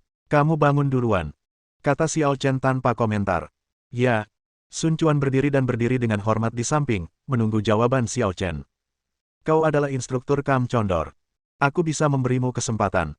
Xiao Chen berkata dengan tenang, "Meskipun kelompok tentara bayaran Disa telah dihancurkan, pekerjaan kita di Butan belum selesai." Sun Quan tertegun saat mendengar ini, dan bertanya dengan bingung, "Apa lagi?" Xiao Chen meliriknya dan berkata, "Mengapa kelompok tentara bayaran Disa muncul di Butan? Mengapa berita tentang 3 pencuri sungai dan laut yang kau terima dari otoritas Butan itu palsu?" Ini, Sun Quan bukan orang bodoh, tentu saja dia telah memikirkan pertanyaan ini. Lebih jauh lagi, bagaimana mungkin Butan tidak memiliki penjaga di perbatasan, sehingga membiarkan tentara bayaran Disa merajalela? Jelaslah bahwa banyak pejabat tinggi di Butan berkolusi dengan kelompok tentara bayaran Disa. "Tuan Xiao, Butan memang negara kecil, tapi bagaimanapun juga, ia tetaplah sebuah negara. Apakah Anda siap untuk..." Pikiran yang terlintas di benaknya mengejutkan Sun Quan. Saya yakin pemerintah Butan tidak akan berkolusi dengan tentara bayaran Disa, tetapi sulit untuk mengatakan tentang beberapa orang kuat di antara mereka. Karena mereka ada di sini, tentu saja kami akan langsung melenyapkan mereka. Xiao Chen berkata, lalu berbalik ke orang-orang di perkemahan elang ilahi dan berkata, kalau ada yang tidak mau ikut, silakan pergi sekarang. Aku tidak akan memaksamu. Mendengar ini, semua orang di Divine Eagle Camp saling berpandangan, dan tidak ada seorang pun yang memilih untuk pergi. Mereka tahu tindakan ini bisa berbahaya, tetapi mereka telah membuat pilihan yang salah terakhir kali, jadi kali ini mereka memutuskan untuk mengambil risiko. Tinggal. Bab 260. Di sebuah villa mewah, Giles, salah satu pengusaha terkaya di Butan, berenang di kolam renang miliknya bersama istri dan putranya. Pada saat itu, telepon genggamnya berdering, dan dia berenang ke pantai dan menjawab panggilan itu. Bos, misinya gagal, kelompok tentara bayaran Disa hancur. Kata-kata singkat pihak lain segera mengubah ekspresi Giles. Tepat saat dia hendak menanyakan rinciannya, dia tiba-tiba melihat sesosok tubuh jatuh dari langit dan mendarat di sebelah kolam renang. Pria yang datang adalah seorang pemuda berjubah biru, memegang pedang sepanjang 1 meter di tangannya. Ia memancarkan aura pembunuh dan berjalan menuju Giles selangkah demi selangkah. Pembunuh. Giles pernah melihat pemandangan besar sebelumnya, jadi ia langsung bereaksi. Ia berenang ke tengah kolam dan berteriak, seseorang, cepat kemari. Tak lama kemudian para pengawal yang ada di dalam villa dan para majikan yang bersembunyi di kegelapan bergegas keluar dan mengepung pemuda berbaju biru itu. Pemuda berbaju biru itu terdiam sejenak dan melirik acuh tak acuh ke arah puluhan petugas keamanan dan para ahli kekuatan gaib. Tiba-tiba, energi sejati melonjak dan pedang itu menyapu. Wow, cahaya pedang yang mengerikan itu menyambar bagai kilat. Entah mereka itu petugas keamanan atau orang-orang yang memiliki kemampuan khusus, saat ini mereka semua dipanen seperti gandum di sawah, lalu gugur ke tanah berjajar. Ah, ini. Giles terkejut. Pembunuh tingkat apa ini, yang telah membunuh begitu banyak orang hanya dengan satu pedang? Teman, siapa yang mengirimmu ke sini? Berapa banyak uang yang kau terima? Aku akan memberimu 10 kali lipat asal kau membiarkanku pergi. Kata Giles ngeri, menelan ludahnya. Giles, kau salah satu pendukung cabang aliansi darah di Butan, kan? Kau pernah menyumbang 3 miliar untuk membantu aliansi darah membangun cabang di Butan, Rusia, India, Myanmar, dan tempat-tempat lain. Tanya pemuda berbaju biru itu dengan acuh tak acuh. Murid Giles sedikit mengecil ketika mendengar ini, dan dia berkata dengan tergesa-gesa, tidak. Temanku, dengarkan penjelasanku. Aku akan. Ingat, orang yang membunuhmu adalah Goshaok Jiwa Naga 12 Zodiak. Begitu kata-kata dingin itu terucap, Feng Tianyu menebas dengan pedangnya, dan kepala Giles melayang tinggi ke udara, berputar beberapa kali di udara, lalu terjatuh ke dalam kolam renang dengan bunyi, plop. Dalam sekejap, kolam renang itu berubah menjadi merah darah. Setelah membunuh Giles, Feng Tianyu melirik wanita pirang yang meringkuk di sudut kolam renang sambil menggendong putranya dengan ekspresi ketakutan yang tak berujung, lalu pergi. Di salah satu kasino bawah tanah terbesar di Butan, seorang wanita berbaju ungu menunjukkan keterampilan berjudi yang luar biasa, memenangkan lebih dari 20 permainan berturut-turut dan meraup 400 juta yuan. Di dalam kasino, para penjudi merasa seperti mereka telah kehilangan minat dalam berjudi dan mereka semua memperhatikan wanita berbaju ungu. Wanita berbaju ungu tidak hanya memiliki keterampilan berjudi yang luar biasa, tetapi juga memiliki kemuliaan dan kecantikan seorang wanita oriental, yang membuat banyak pria meneteskan air liur padanya dan menjadi pusat perhatian. Dalam suasana yang terus meningkat ini, bos kasino Owen akhirnya waspada dan membawa orang-orangnya ke kasino. Nona cantik, bolehkah saya mengobrol pribadi dengan Anda? Tanya Owen sopan. Tentu saja. Wanita berbaju ungu itu tersenyum tipis. Penampilannya mungkin tidak memukau, tetapi temperamennya tak tertandingi dan sempurna. Owen mengira dia mempunyai banyak wanita cantik dan telah mengembangkan daya tahan terhadap wanita paling cantik, tetapi untuk beberapa alasan dia terpesona oleh senyuman ini. Dia berpikir jika dia bisa menghabiskan malam bersama wanita secantik dan semurah hati itu pasti akan menjadi hal terindah dalam hidupnya. Tanpa sadar, dia bahkan lupa tujuan awalnya datang ke kasino, dan bertanya dengan jantung berdebar, Nona, saya harus memanggil Anda apa? Namaku Phoenix. Kata wanita berpakaian ungu itu sambil tersenyum. Phoenix. Owen sedikit tertegun. Ini bukan nama, ini hanya sekadar gelar, kan? Ya, jiwa naga 12 zodiak Phoenix. Begitu kata-kata itu terucap, suasana tiba-tiba berubah. Si cantik di hadapanku telah berubah menjadi dewa kematian. Owen menatap dadanya dengan ngeri karena dadanya telah pecah di suatu titik, dan darah menyembur keluar seperti air mancur. Dia berusaha sekuat tenaga menghalanginya, tetapi sia-sia. Hal yang sama terus terjadi di berbagai tempat di Bhutan, dan para selebriti terus-menerus terbunuh, termasuk pengusaha kaya, kepala keluarga kaya, bos bawah tanah, dan bahkan tokoh militer dan politik. Untuk sementara waktu, kerajaan Bhutan jatuh ke dalam kekacauan ekstrim, dan pengiriman pasukan pemerintah untuk mengelola keamanan publik tidak ada gunanya dan tidak dapat menstabilkan hati rakyat. Dan karena itulah, nama 12 istana jiwa naga pertama kali bergema di negara asing. Ketika segala macam gosip mencapai Tiongkok, baik komunitas seni bela diri maupun masyarakat biasa gempar, dan forum-forum utama dibanjiri rumor bahkan lebih banyak dari sebelumnya. Jayakan prestise nasional kita. Hidup 12 istana jiwa naga. Bangun gedung untuk 12 istana jiwa naga. Bangun gedung untuk Kaisar Naga. Tujuan kita adalah membangun 100 juta gedung. Ketika orang-orang Tiongkok mengetahui bahwa kelompok tentara bayaran Disa telah mengalahkan perkemahan elang ilahi dan secara terbuka memprovokasi mereka, mereka semua dipenuhi amarah dan mulai mengumpat.